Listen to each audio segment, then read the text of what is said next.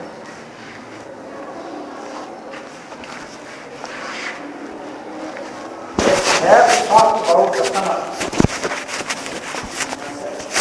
About the summer. Summer, Caribbean. How do you like summer? Close your legs.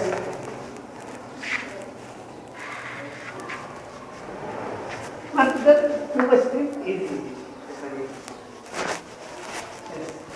Tell me about summer in Pakistan. What are the activities of summer? What is the beauty of summer? What type of fruits are over there? What type of flowers are over there? How people drink things, eat things. How they spend summer in Pakistan, especially in Lahore. Yes. No. English.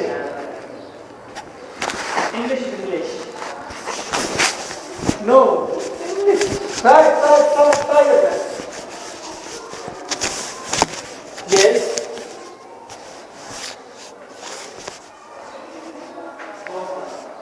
No summer. Tell us, say something. No? Okay, come back. Yes, Mr. Mubashir. Mr. Mubashir. Carry on, don't be shy, yaar. Yes. Yes.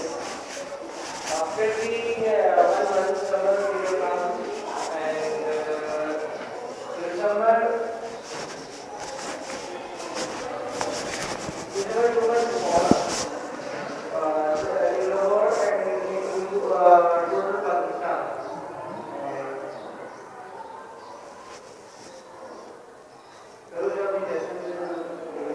What? Yes, what type of fruits are over there, what type of vegetables are over there, and what type of drinks are present over there, which we enjoyed. How people spend their evenings, what they do in morning, what they do in noon. Oh, tell us.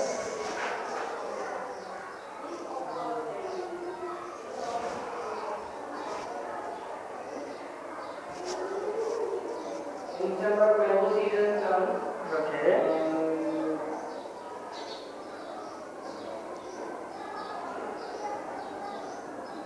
Do you like mangoes? Okay, little bit. Okay. Which one is your favorite fruit of the summer?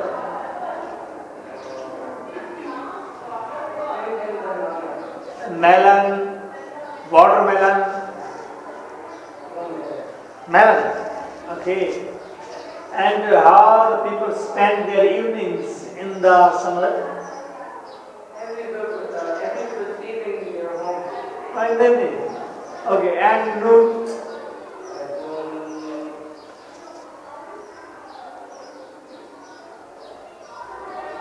They drink candy. Oh, they drink soft drink. Okay, that's right. They also drink lassi. Come on. Very good. Yes, Miss Mithishio. Miss Amna, go there. Go. Behind the dice, you go over there. Behind the dice. Go, very good. Yes, Miss. Tell us about the summer in Lahore.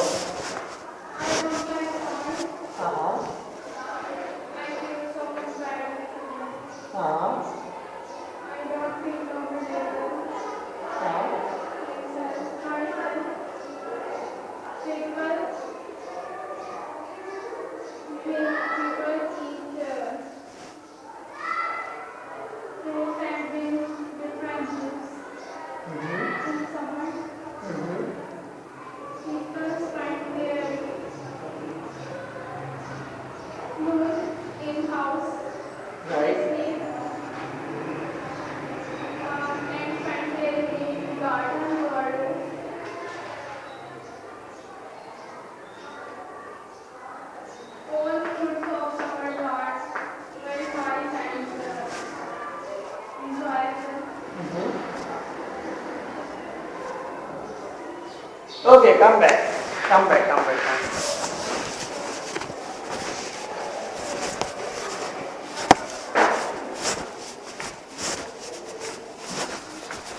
Open a register and show me where you have written Bob, cow, dog.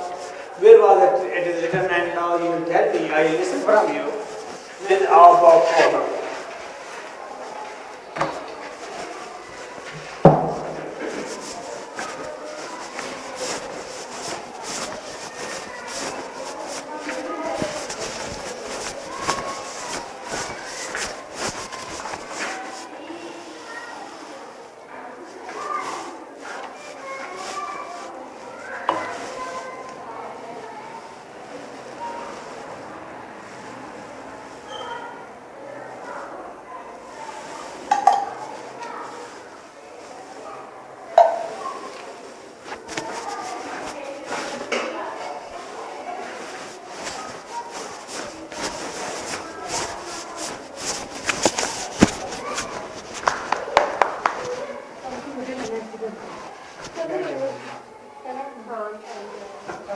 Kalsum, आपने जल्दी नहीं जाना।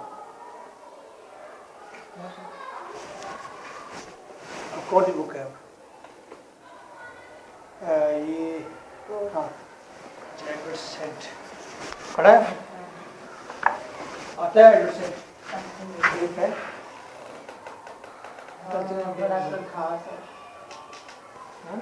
लेकिन अब तो पढ़ा तो था, लेकिन पढ़ा तो उसमें क्या चीज़ किस पर ग्रिप है? नहीं पर आज कुर्सी पूरी हुई है कुर्सी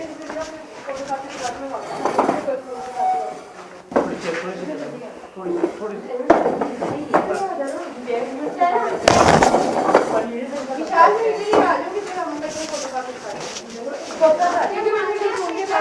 कहाँ जा रही हो? सारा sir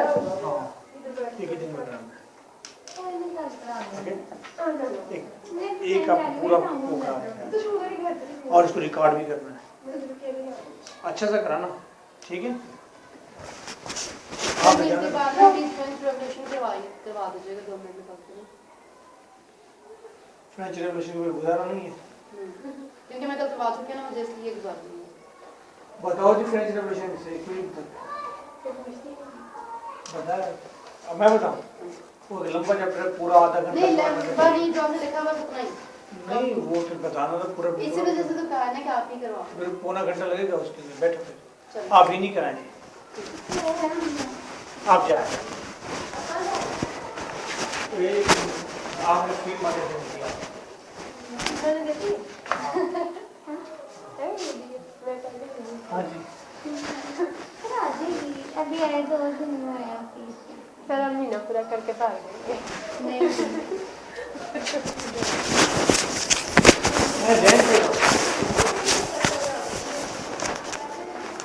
Okay, yes, this 10. Pronounce all letters. देख on, ever. Ba, dear, move, be. Ka, care, catch, call.